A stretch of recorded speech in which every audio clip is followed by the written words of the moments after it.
Ready, start. I pledge allegiance to the flag of the United States of America, and to the republic for which it stands, one nation under God, indivisible, with liberty and justice for all. Thank you so much, Melissa. Thank you so much.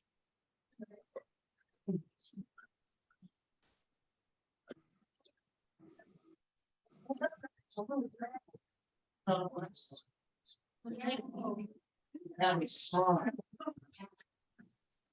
Silly song. It's a song. Still,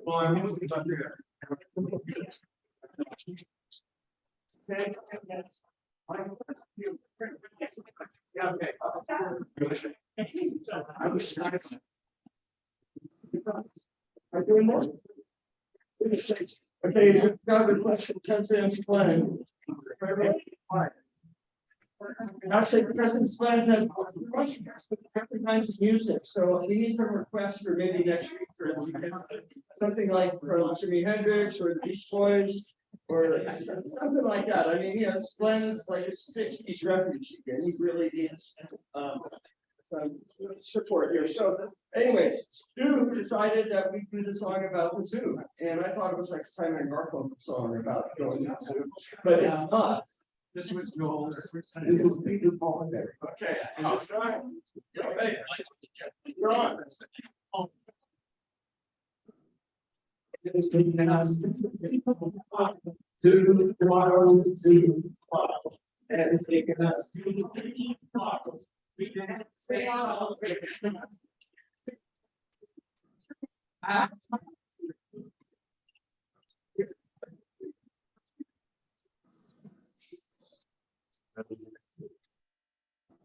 elephant with the long sweet, great here.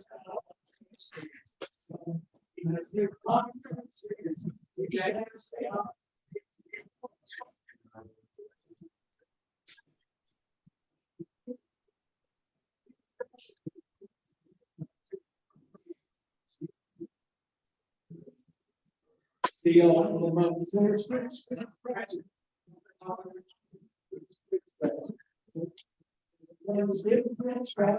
We can stay all day.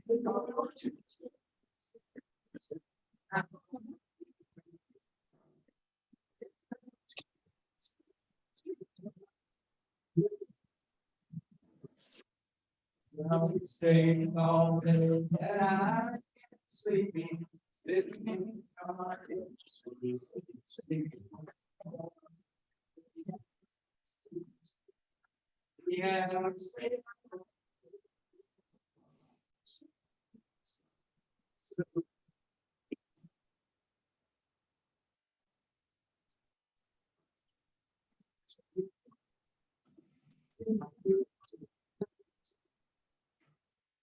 Bye. Mom is taking us to the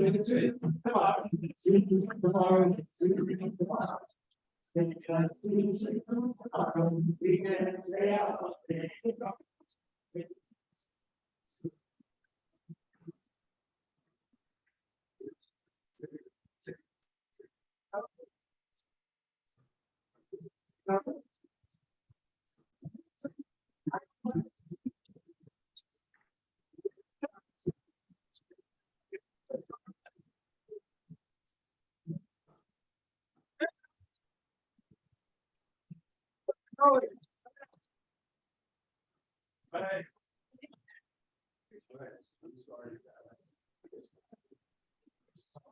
How do we know why?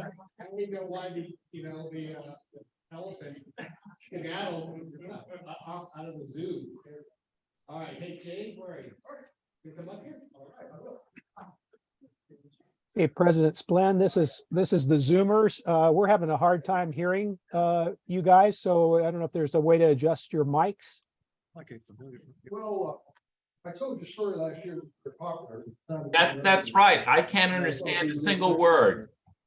But then last night at midnight, my friend John Brown, the director of Marriage and Settlement, sent me a link. I can't hear any, I can hardly hear anything either. And It's then I all didn't have messed up. to boots on. So I'm gonna tell you. Yeah, I'm what- texting Joel right now to see if he can turn on the podium. This old guy was sitting on an airplane, was having to go to a city he didn't like for a week, deal on the business, not feeling very good about it. Sits there, he's in first class, so at least has a drink in his hand. And just before they close the door, the most beautiful woman could see and hear comes through the door. Comes down the aisle, sits in the empty seat beside him. And then she just, things are looking up, and he said, "Why? Who are you? Why are you going to this particular city?" And she said, "Oh," she said, I'm a social researcher. I'm going to give an invited talk. I'm giving an invited talk at the National Nymphomaniacs Conference. Which is being held. Said it's based on my personal experiences. I said, my job is to break stereotypes. And so I'll give you an example of something. One of the stereotypes is the best equipped men are black men. She says that's not at all true. They're American Indians. And the other stereotype is that the most romantic lover is a Frenchman. That's not true at all. They turn out to be Scots. I know, bear with me. The other stereotype is men who can sustain passion the longest are Italians, and that turns out to be Irish. Then she blushes, turns red, and she says, "I'm really so embarrassed. I really shouldn't be telling you all this stuff. I've not even asked about you. What's your name?" He says, "Tonto." Tonto McKenzie. But my friends can call me Patty.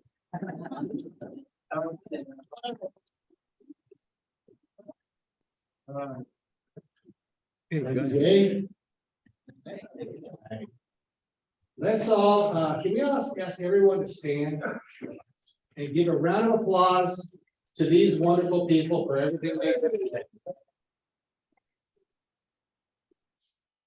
Cleveland is a fur reporter at Publishers Ed.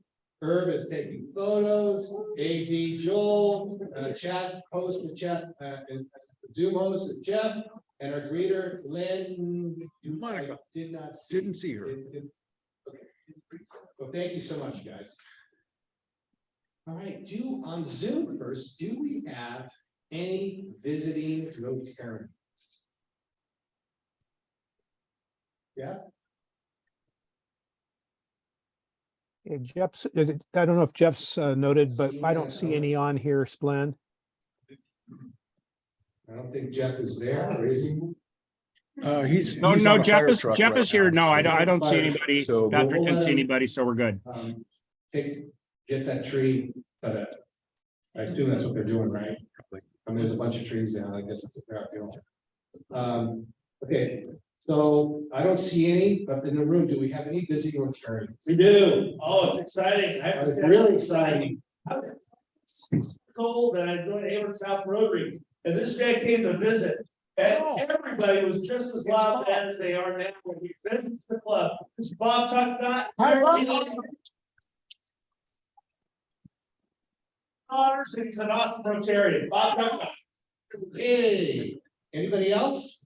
Okay, how about any visitors in the room? Do we have any? Yes, Mary, yeah, wait for the mic, please. Thanks, TJ, for doing that.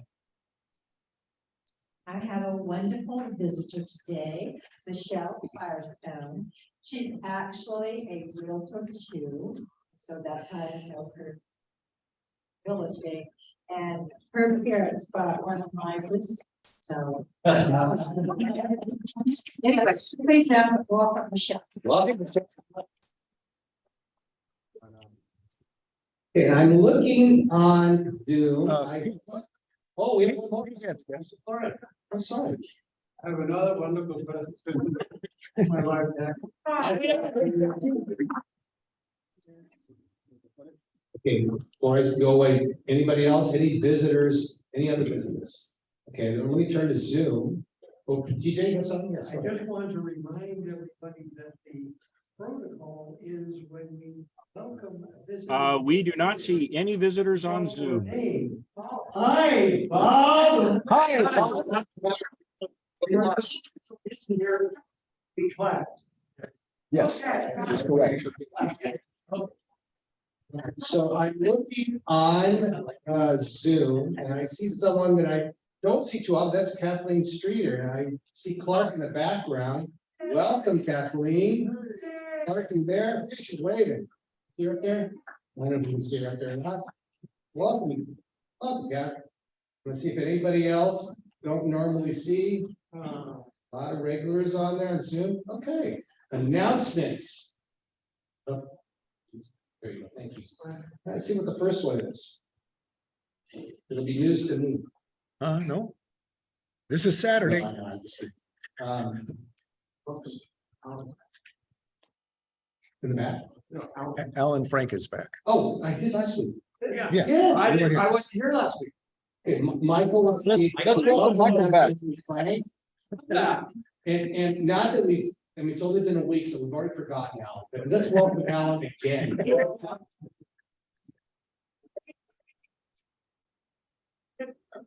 It was sorely lacking without you, Alan. Okay, this, I don't know, Loretta, if you don't stand up, but this is an important, this is our area's project, community service project. It's next Saturday. I want to give the mic to Loretta, tell a little bit more about it. Oh, this is one of those lovely pay-to-play games, and this is District 4, so we are in District 4.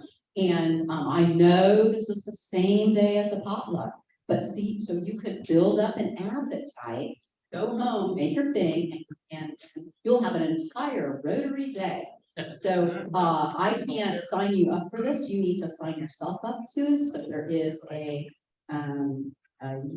it's kind of hard to see. There is a URL, but if you go to the website that you see, and hopefully we'll send this out in an email, there are 2 shifts. I'm kind of recommending the 1 p.m. to I think it's 2 or 2:30. So really, how many bags of food can you fill in an hour and a half, and you're kind of competing against other Rotary teams?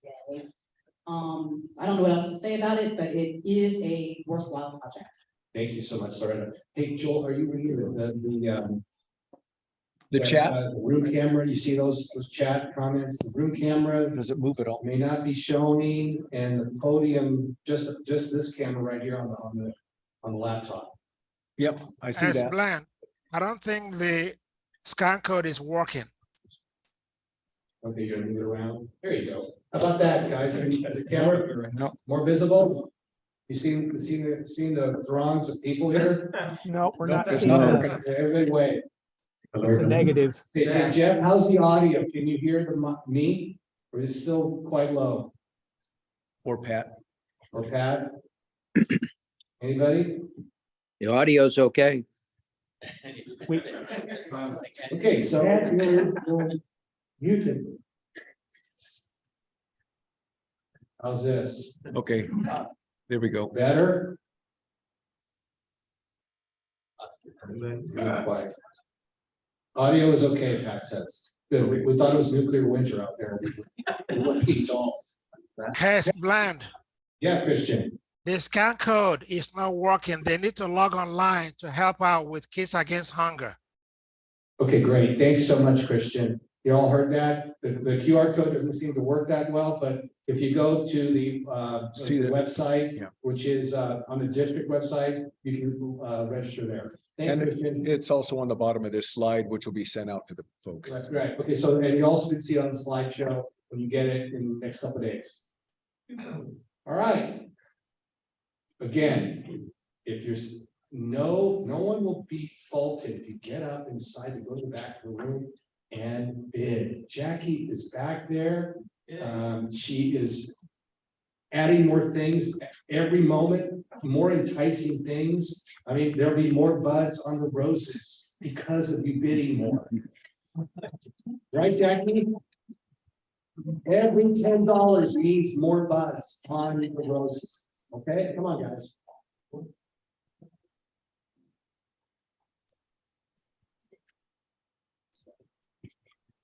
Oops, let me get you back on. Can you turn it back on? There we go. All right, Carol, where are you? You want to come here? Or you want the mic, whichever you like.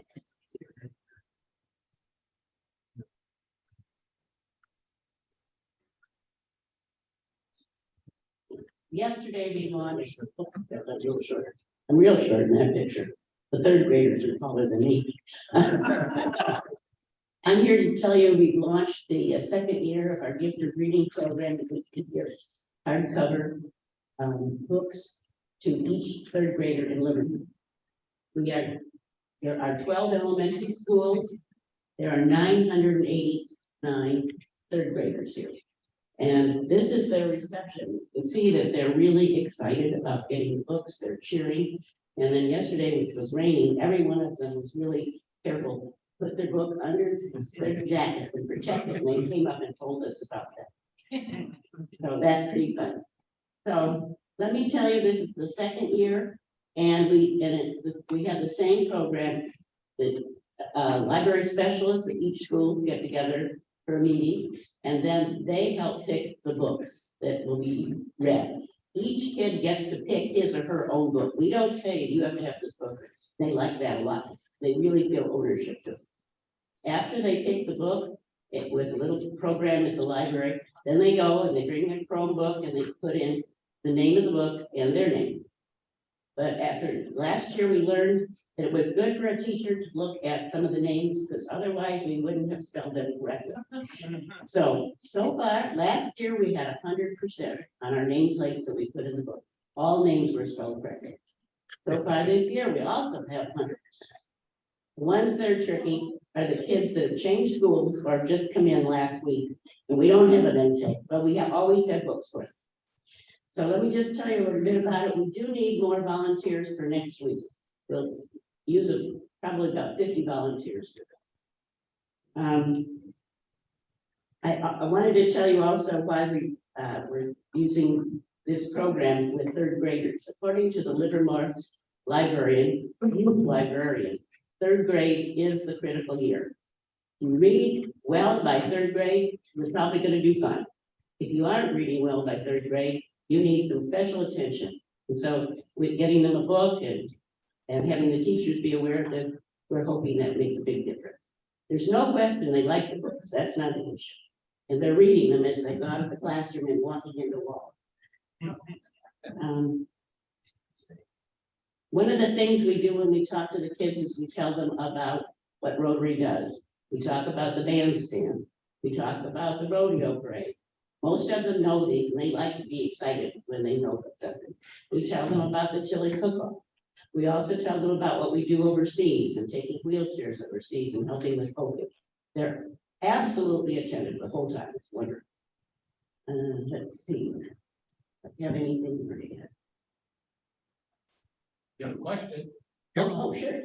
So you asked for 50 volunteers, but that's spread over several weeks, right? That's You just spread have a over- couple of days Yeah, a week. we already filled this week. We're great.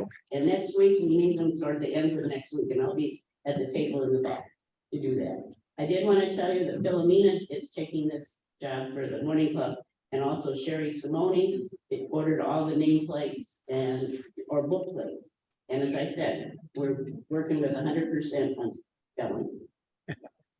I'm not. I think the only other thing to tell you is that besides the kids' husband book,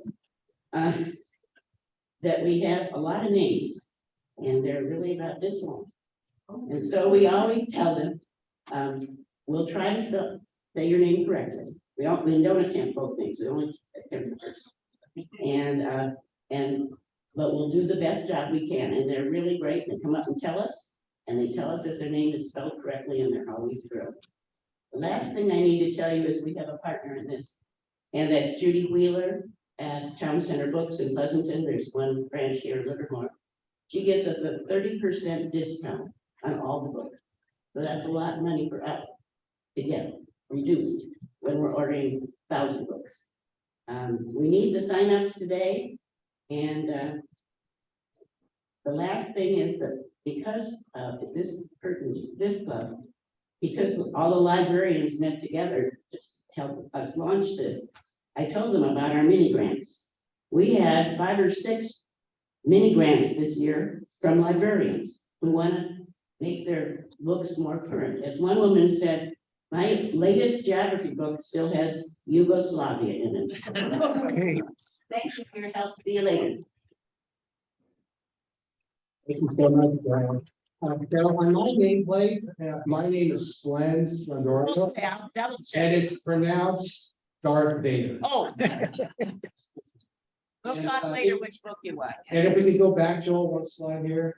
If this was Wheel of Fortune, Brad, I'd like to buy an eye. Yeah, well. Yvonne, are you either on, or are you here? So there you are. You need a mic back there, TJ, where's that mic?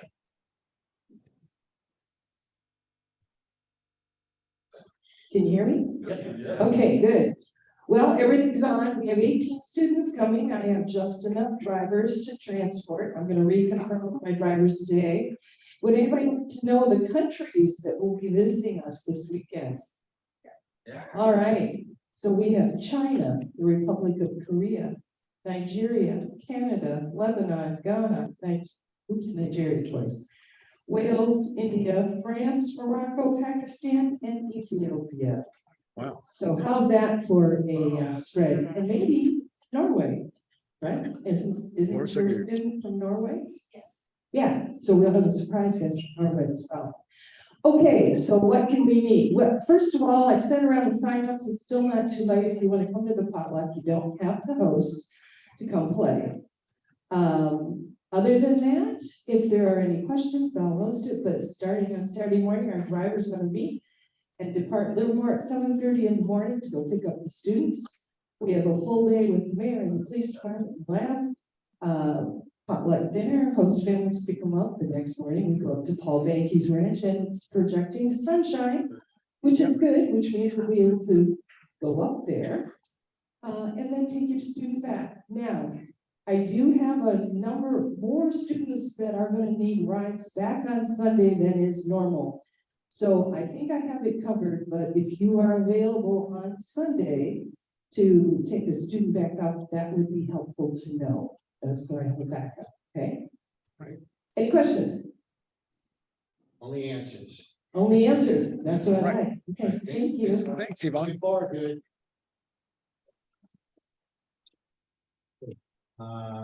Member, please, if you so inclined, especially if you have your permit badge, and you, I think this is one of the requirements, to maybe attend a district event. This will be a great opportunity. We do pay for one event, like if you want to go to Saturday night dinner, which I think there's 6 of us signed up so far, maybe 5. We'd like a few more people. If you can go on April 29th. It is in Mountain View. You can see there where it is at the Computer History Museum, which I've never been to, and I actually, that's kind of the reason I want to go. It's just because of that. In fact, a couple of years ago, I went to what's the place in Gilroy Gardens or something like that? Oh, yeah. I remember that. I had never been there, but I was like, I don't need to go again, but whatever. It was worth going. But anyway, there's your opportunity, so please sign up. Jim, are you here? Hey, Jim. You had asked me to have you stand up and talk about the opera, which was which finished, right? Hold on, wait for mine. And let's make this real brief. But you said, "Find me." Well, there's a timing issue. I mean, that's what I heard. Timing issue, because number one, I already paid my fine. And number two, I talked about and thank volunteers who showed up. Once again, we had fellow members here were cast. They were who was the bishop? Michael. Cardinal. Cardinal. So it came at a time that we needed some people. We really appreciated the people who acted extras, and then turns out that they were heavy lifters. Our stage crew is mostly ladies. Talented ladies, but when it comes to heavy furniture, they could use a little help and step forward.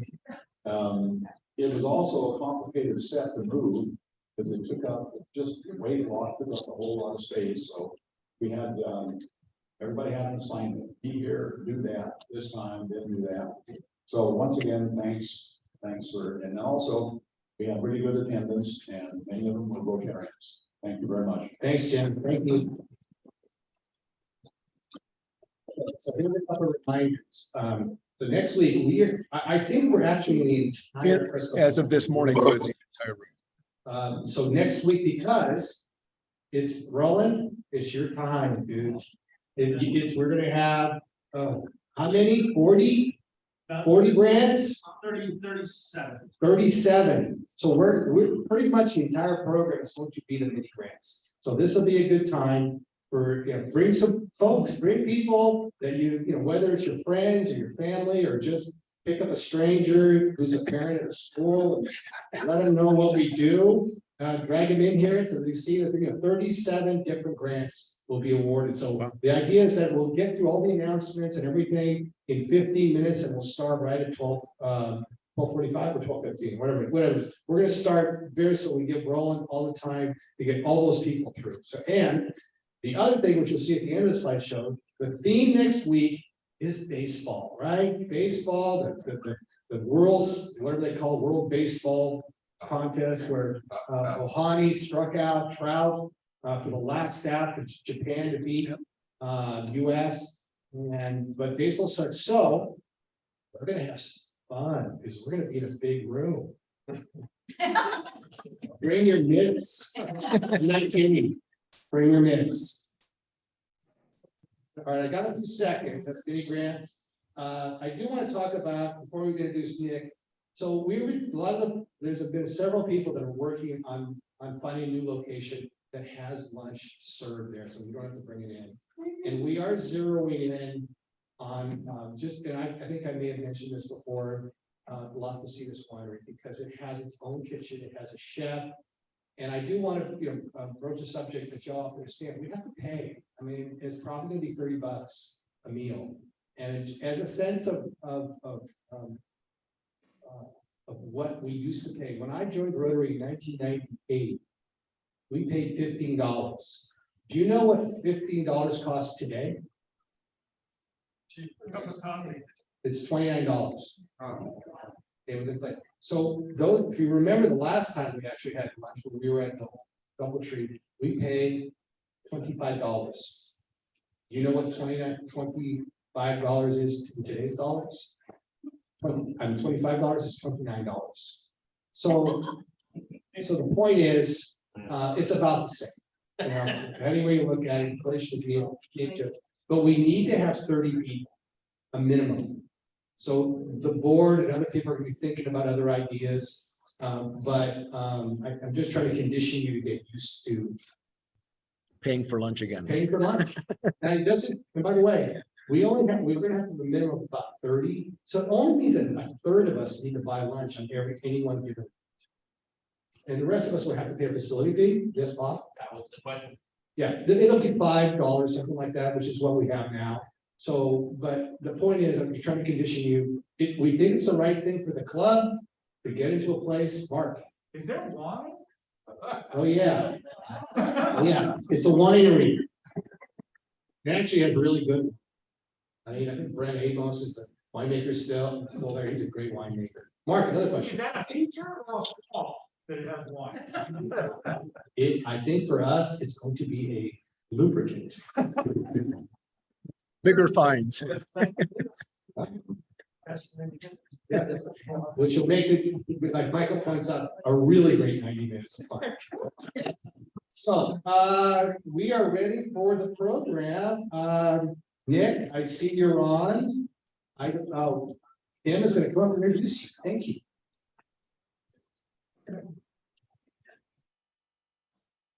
Thank you, President Swin. It is my honor to introduce our speaker today, Nick DeHasia, the Chief Executive Officer for the Oakland Zoo. As a 16-year veteran of the Oakland Zoo, Nick's role as Chief Executive Officer is integral to all zoo operations. Nick's passion for advancing the zoo into the future, both in wildlife conservation and as a visitor destination, has been key to establishing Oakland Zoo as we know it today. He's a member of the prestigious AZA Honors and Awards Committee and the AZA Trends Committee, as well as a board member of the Regional Parks Foundation. Nick oversaw the development of the California Trail, a $71 million project that included our veterinary hospital, biodiversity center, and the California Trail. He's a 24-year resident in the Bay Area. Nick holds an MBA from UC Berkeley and has been a board member for the Heyday Books, Community Initiatives, and Slide Ranch. He is the father of 2 teenagers and he lives in Alameda. Please give a warm welcome to Nick DeHasia. Thank you. I really appreciate it. And welcome everybody. So first of all, can you hear me okay? Yes. Perfect. Thank you. Before I get started, I am going to share my screen. So I hope those in the audience will be able to see it. And so I will do that momentarily. And again, I appreciate it. You forgot one important thing. I'm a member of Oakland Rotary number 3. Though I'm probably a bad member because I don't go to all the meetings every Thursday, but that's another group that I belong to, and certainly very proud of being associated with Rotary here in Oakland as well.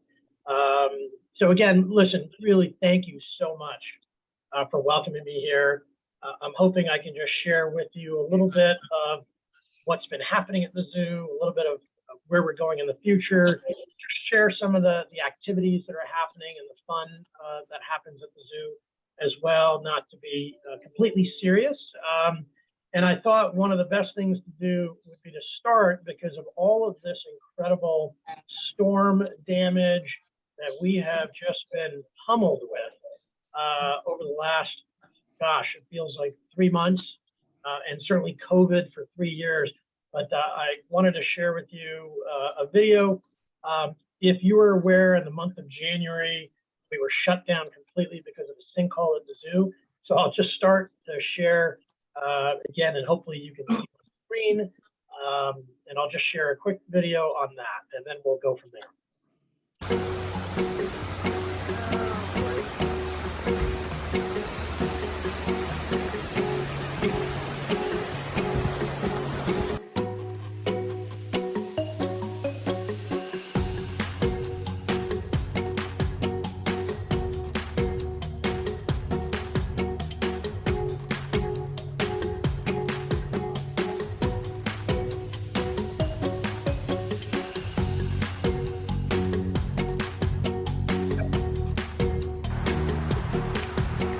It feels amazing to be back open. We're all excited and giddy to welcome all of our guests back to the zoo. We couldn't be happier.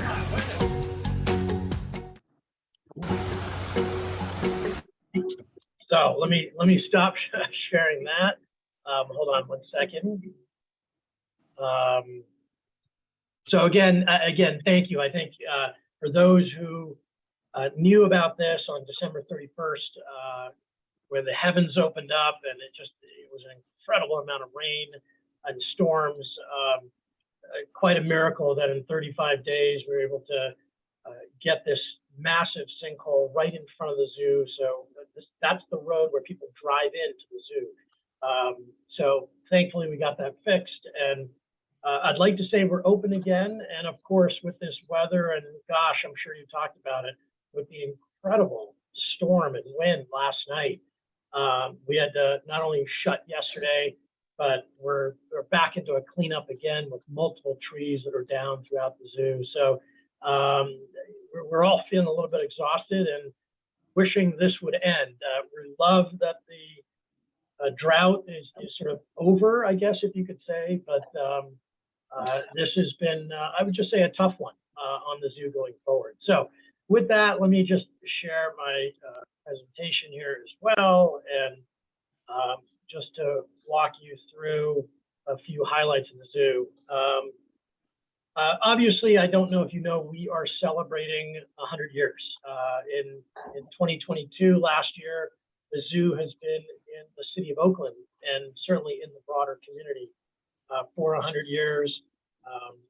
You know, and I shared the video. I'll come back to some of that history, but obviously, what are we about? It is, you know, quite centrally focused on taking care of animals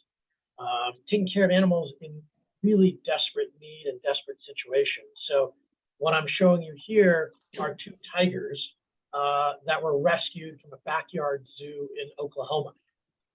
This was a facility that was connected to Tiger King and that Netflix series, types of facilities that you would think unimaginable for people to have tigers in their backyards in horrendous conditions, living in cages.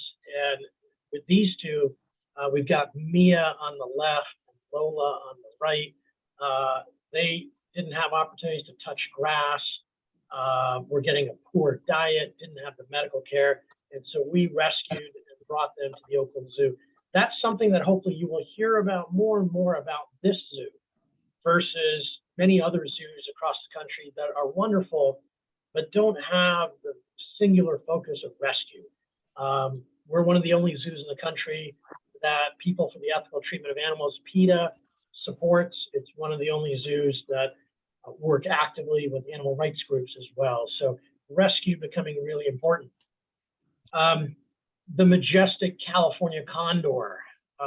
You've probably heard this bird, has a 9-foot wingspan, second only to the Andean condor in the world, but down to 22 birds in the wild in the 1980s. And zoos took a role to bring them back. There are about 500 now between captivity and in the wild, but a number of these birds can't be re-released. So we have a couple of ambassador, actually now 3 birds on site, and we actively work with a number of different agencies to ensure that we can allow this species to thrive. And why are they dying? Why were they? Because of lead shot and lead poisoning. These birds are scavengers. So as hunters and others are shooting animals with lead ammunition, these birds are going in and ingesting that lead. So they are, unfortunately, that lead toxicity is so high that they are getting trapped, brought to the Oakland Zoo. We do have a wonderful facility to take care of them and then go re-release them out in the wild. We have a new effort up in Northern California as well. So really important recovery of a species. Certainly mountain lions. I can imagine that you've heard about some of our rescue. These are actually 2 of our residents that were rescued, Silverado and Coloma. But we have rescued about 25 mountain lions. These are cubs that either came out of the fires in California over the last couple of years, cubs that were abandoned at the road. Maybe their mothers were killed with vehicle traffic. And so we take on the responsibility, working very actively with California Fish and Wildlife to bring them to the Oakland Zoo, to nurse them, ideally back to health. Unfortunately, some of them don't make it, and to try to either find a home for them at another facility. But we have 2 that have been on our social media for a while, Hazel and Holly, that are now sort of up with our other resident mountain lions, but will be moved to a forever home as well. So we take that responsibility, whether it's an individual animal that's in desperate need, or it is an entire species like the California condor. That is part of who we are and what we do. We also, if you've been to the zoo, we have this incredible story of American bison, numbered in the millions, but killed down in the Indian Wars to the thousands. But this is our national mammal, and we have a partnership with the Blackfeet tribe in Montana, where we helped move bison from Canada back into Montana. This population comes from a lineage in the late 1800s. But these calves that are born, they call red dogs. So every 2 years, they go back to a conservation population in Montana on the reservation. And so it becomes much more than an animal story. It becomes a cultural story. It becomes really a historical story of our relationship, not only with the animal, but with the broader culture of the Blackfeet Indians in this case. And so there's a lot of work that we're doing to support the tribal population with these animals. But we're out there in Glacier National Park in Montana to find ways to extend the range of these magnificent creatures that used to roam across the United States and into Northern California as well. And then there's local, these black crowned night herons in the city of Oakland, birds that are nesting for some reason in a particular tree in downtown Oakland. And so we had an opportunity to work actively with the Golden Gate Audubon Society and others to rescue these birds. What was happening? Birds, as they were fledglings, falling out of the trees onto the street, getting run over by cars, or scurrying to get under a car.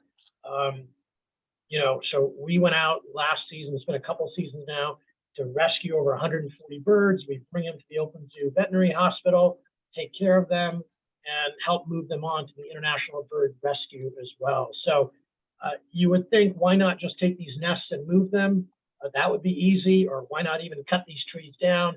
But these birds come back and nest in downtown Oakland. So again, whether it's really hyper local in the city of Oakland, condor population in California, or working with bison, across the United States, and we have a number of other global projects as well. Here is a rabbit. It's called the riparian brush rabbit in the San Joaquin Delta. This particular rabbit species is dying from a virus, and so we were called in again with the California Department of Fish and Wildlife to go out there and inoculate, catch up and trap these rabbits and inoculate them from a devastating hemorrhagic disease. And so we've been actively engaged with our staff, driving out with our vet staff and our animal staff. So no sort of project and effort we're going to turn our back to. We're really trying to, when an opportunity comes to save species, we take that really seriously as well. Not as sexy, perhaps, to some as a rabbit or a condor. This is a mountain yellow-legged frog. Again, the amphibian crisis because of fungal disease across the globe, but here in California as well. So we work with a couple agencies to bring these frogs into the zoo, to inoculate them, to basically give them a fungal bath that creates a protective layer, and then re-release them into the Sierra. So that's another area of importance to us. I'm not expecting you to read this slide. Just the context of our history of 1922, starting in downtown Oakland, for those of you who know Oakland well, at 19th and Harrison, where the Snow Museum was and Snow Park is today, but just our evolution over the years to really move from downtown Oakland into Joaquin Miller Park, and then later into Nolan Park, which is where we are today. So a deep history of celebration, and you can find this on our website, and certainly celebrating our 100 years. A lot of different activities that we had last year, and so many of them created just great pride in celebrating with the community. One of my personal favorites was meeting with Dr. Jane Goodall, who came to the Oakland Zoo in October of last year to celebrate. And she doesn't go to a lot of zoos, so to come to the Oakland Zoo to speak with young kids about being inspired to be future conservationists, and having an opportunity to spend some time with her and share the stories of our zoo. It was wonderful. I talked about Snow Park and Snow Museum, just sort of looking at what we were back in 1922, to where we are today, with now a 100-acre zoo in a 500-acre park, with this incredible ski gondola here that you see on the right, taking you from the lower part of the zoo up into what is our California Trail exhibit, where we have the opportunity to have grizzly bears, the mountain lions, condors, black bears, bison, wolves, bald eagle, and so other species as well. Again, when you think about what was the Oakland Zoo, this was a photo on the left from 1960. This was the entrance into the zoo to a primate exhibit. Obviously, as zoos, we learn constantly how to be better, how to improve the knowledge and science around care for species. We're always learning. And so all zoos have a certain history in the past, but how we evolve and how we grow becomes really important. So, this is our grizzly bear exhibit on the right. If you've been up to our California Trail, you can sort of see in the distance. You can look out to, across the bay. But these were rescue animals. They were going to be euthanized in Alaska. They were two pairs of brothers, 4 bears, raiding garbage cans. And so again, we stepped in for a rescue of these animals and brought them to the zoo. Again, a photo, those of you may have been at the zoo when it was called the Baby Zoo. This is a photo from 1965 to what is our children's zoo today. But again, you know, our focus on animals, as you see with our bears again on the right. You know, certainly we don't ride on animals anymore. You know, that was something that we did. It was accepted. You know, we have a different relationship of animals are not really there for our entertainment, but for our learning and our education and how we can be better, you know, future protectors of the world. There's a lot here just in terms of our education programs. Certainly, that's such a big part of our mission beyond saving animals, to have a mix of programs, whether you're a little kid under 5, whether you're coming to a zoo camp program, or even in our you know, broader school programs that we have. But we're focusing a lot more about climate and climate literacy, which is really important. So we run a climate steward certification course. We work with matriculating seniors, thanks to some support from PG&E. We've got a whole teen wild guide program. So these are high schoolers who are coming to the zoo and getting credit to be here and learn. So many, many different ways to engage in what we're doing at the zoo. I mentioned climate literacy being so important. We co-designed a program with teachers in Oakland Unified. So this is free programming that's on our website, but it is really critical that now, more than ever, we focus on ensuring our young minds understand the climate challenge and to not leave hopeless, but to be hopeful with some of the tools and the education that we are providing teachers and they can learn from.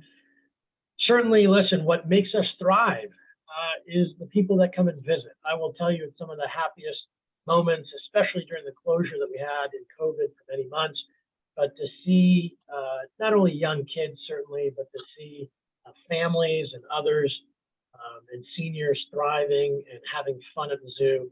So much of it really is about a place to come with your family and your friends and your loved ones and to enjoy. So I think learning during the closure how valuable it was to just see everybody come back and be so happy to come back. You know, this just, again, not to go over everything here, just a number of things that we do. I talked about our camp programs and our educational outreach, and we have a number of things that we try to do. We reached nearly 1 million visitors, 975,000 over the last year, you know, which is really important. We have about 30,000 households, 35 here that are members of the Oakland Zoo. And we were really happy to do, you'll see kind of in the middle, the number 48 animals adopted at a pet adoption day. We've worked with our Oakland Animal Services and East Bay SPCA to do an adoption of dogs and cats in our neighborhood that were going to be killed. So I see a couple of questions, so I don't know if I'm running out of time. Please let me know, Kathy, if I am. Otherwise, or give me a marker here. Kathy, am I? It looks like you have about 10 minutes, Okay. according to my watch, but I'll go ahead and ask my question, Nick.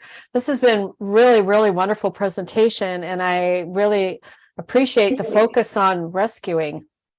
And I wondered, what is your relationship with Lindsay Wildlife Foundation Right. in regards to that? Yeah, thank you, Kathy, and thank you for letting me know on time, so you can cut me off whatever you want. So yeah, we actively are, you know, certainly in partnership with Lindsay Wildlife. There are certain birds that, you know, we can't rescue here, and they need to be at Lindsay. So, you know, our animal staff is in communication with the staff there as well. No sort of formal relationship, but certainly very cooperative, as we are with, you know, other zoos, be it San Francisco or up in Sacramento and other institutions. So let me, what I'll do is, let me just run through a few more slides, and then I'll get to the end, and then I can take my screen off there. And then we can ask more questions. I do want to just say, talk about the staff. Certainly, when you think about coming to the zoo, most people think about the animals or the education.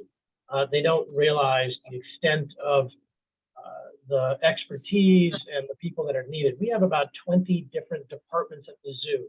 When you think about our own public safety department that we hire, to our horticulture and grounds, the janitorial crew, to certainly, as you can see, our picture of our animal staff and our vets.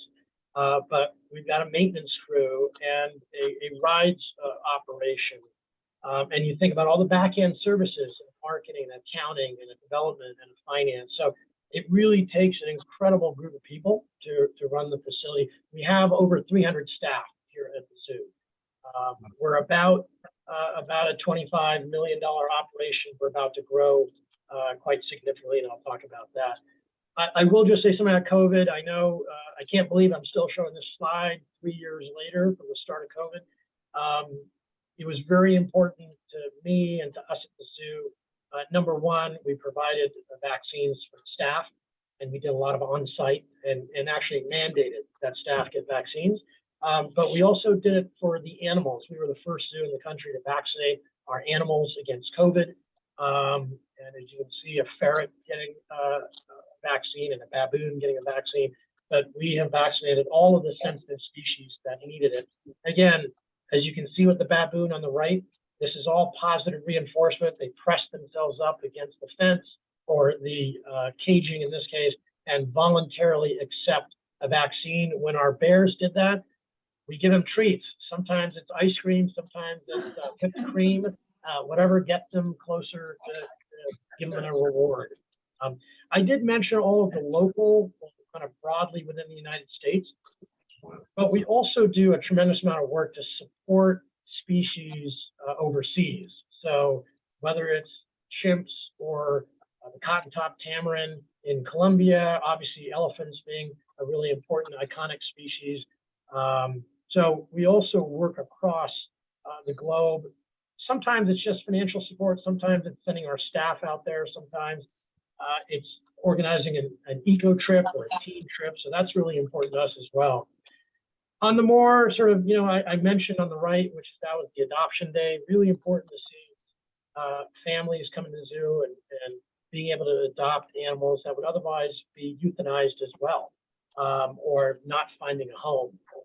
But just some fun on the left-hand side is we work with Ale Industries in Oakland to create a beer that gives some of those proceeds back to our conservation species. And so, some of the programs, really proud to work with Fremont Bank, who's been, especially during, the last week of craziness with what's happening financially, having an incredibly secure and committed bank who's by our side has been really powerful, as well as a number of the other organizations. So I mentioned just sort of an expansion of our funding.